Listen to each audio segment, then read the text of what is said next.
Un pacto para vivir. Un pacto para vivir. Columna de análisis de la realidad. Reflexiva. Comportamiento cívico. Compromiso social. Descripción de ONGs. El día a día de la convivencia entre vos y el resto. Un pacto para vivir. Ya estamos en la columna Un pacto para vivir. Hoy nos toca Chequeado. Estaba en línea Matías Di Santi, director de redacción de Chequeado, esa organización que chequea la veracidad del discurso público. Bienvenido, Matías, a Citas de Radio. ¿Cómo estás? Aquí Elisa te saluda. Hola, ¿qué tal, Elisa? Buenas tardes, ¿cómo andás? Bien, muy bien. Bueno, contanos qué tienen preparado para traernos hoy aquí al programa. Bueno, vamos a hablar hoy en primer lugar de lo que es el déficit fiscal. Recordemos que hace unos días el presidente de la Nación, Mauricio Macri, sostuvo en una conferencia de prensa que dio en la Quinta de Olivos, después de varias semanas donde hubo un aumento del dólar que llegó superó el 20%, el presidente habló del problema central de la economía argentina y señaló el déficit como el principal problema y pidió hacer un gran acuerdo alrededor de cómo vamos a equilibrar algo que la Argentina no logra hacerlo hace más de 70 años, así dijo textualmente el presidente de la Nación, Mauricio Macri, y nosotros, en Chequeado a esta frase le ponemos un verdadero pero, porque efectivamente los datos oficiales nos muestran que de los últimos 60 años, en realidad, si miramos, los datos oficiales de los últimos 60 años muestran que en la mayoría hubo déficit fiscal en la Argentina. Cuando hablamos de déficit fiscal, para que lo entienda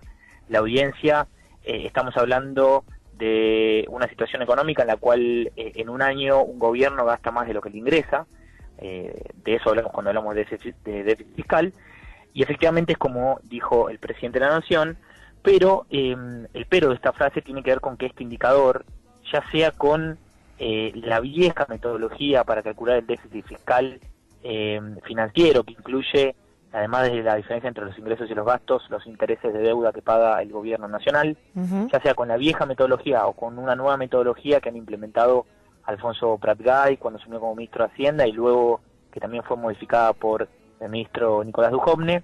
Si tomamos ese indicador, aumentó bajo la gestión de Cambiemos entre el año 2015 y 2017, para los cuales tenemos datos. Por eso, mientras todos debaten sobre el déficit fiscal, es cierto que es un problema que la economía argentina arrastra hace muchísimos años.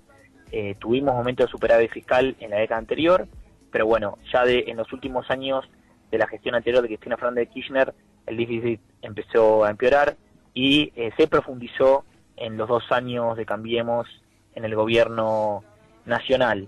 Incluso si uno toma la nueva metodología de déficit fiscal que utiliza Nicolás Dujovne, en el año 2015 teníamos un 5,1% del PBI, era el déficit fiscal, en el año 2016 pasamos al 5,8% y en el año 2017 estamos en el 6% del PBI de déficit fiscal.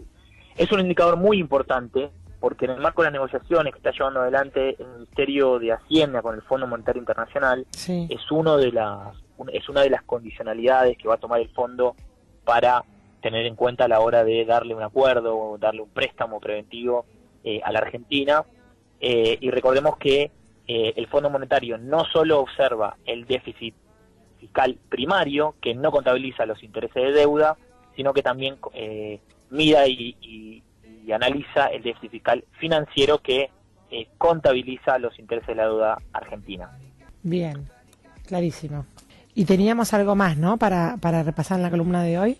Así es. Cuando faltan poquitos días, algunas semanas para el Mundial 2018, Mundial de Rusia 2018, el titular del sistema de medios públicos de la Argentina, Hernán Lombardi, destacó la baja en lo que es el pago de los derechos del Mundial Rusia 2018 y dijo: la gestión anterior había pagado 19 millones de dólares, nosotros pagamos 3 millones de dólares por la misma cantidad de partidos que en el año 2014.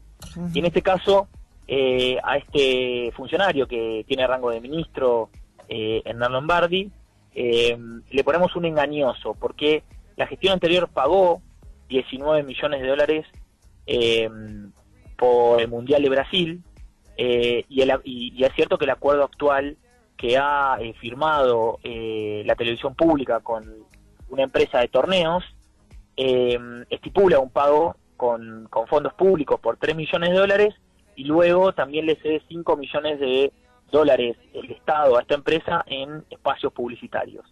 Pero cuando uno analiza el contrato que se firmó, lo que se ve es que en el año 2014 los $19 millones incluyeron 64 partidos del Mundial y este año el contrato de $3 millones por recursos públicos y $5 millones en espacios publicitarios solo incluye 32 partidos, o sea, la mitad de los partidos que tuvimos en forma gratuita en el año 2014 durante el Mundial de Brasil.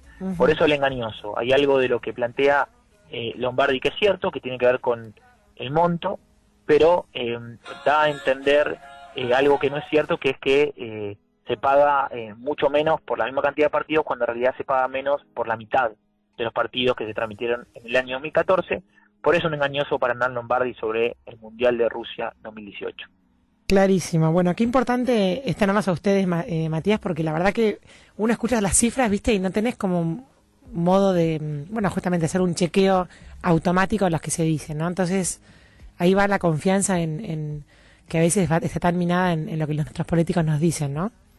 Así es. Nosotros nos dedicamos todos los días a escuchar lo que dicen los políticos, los sindicalistas, los empresarios, los medios de comunicación, lo que están publicando. Y bueno, aplicamos un método de verificación que tiene que ver con una consulta de fuentes constante, relacionado con las fuentes oficiales, fuentes alternativas. También les preguntamos a las personas que chequeamos de dónde obtienen los datos que se afirman en el debate público.